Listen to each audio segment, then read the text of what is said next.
While most people will tend to have a pretty specific style of play in mind when the word Metroidvania is used, there have been some more creative applications of the concept in this generation.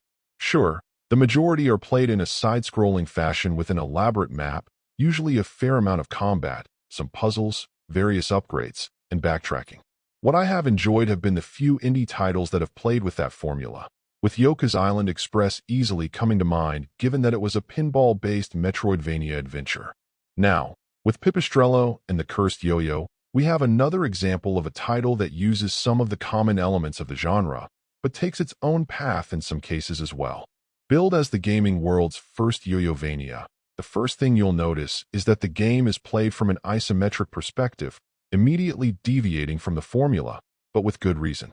Since your primary weapon and go-to tool throughout is your yo-yo, though it will continue to take on different abilities, this perspective suits its use in both combat and puzzle solving.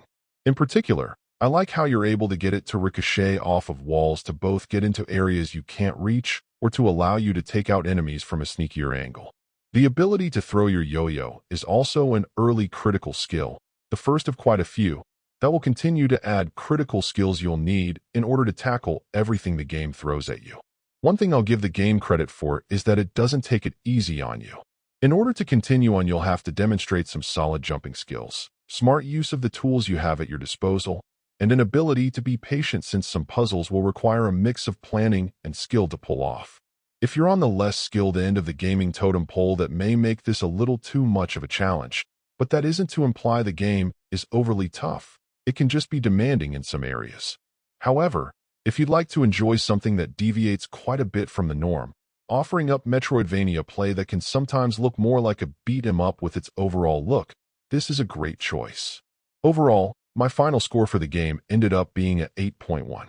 And if you're interested in picking it up, it's currently available on the Switch eShop for $19.99. Thank you for taking the time to listen to this review. And if you'd like more information or ideas of indie games worth checking out on Switch, be sure to click on the link provided in the description. Until next time.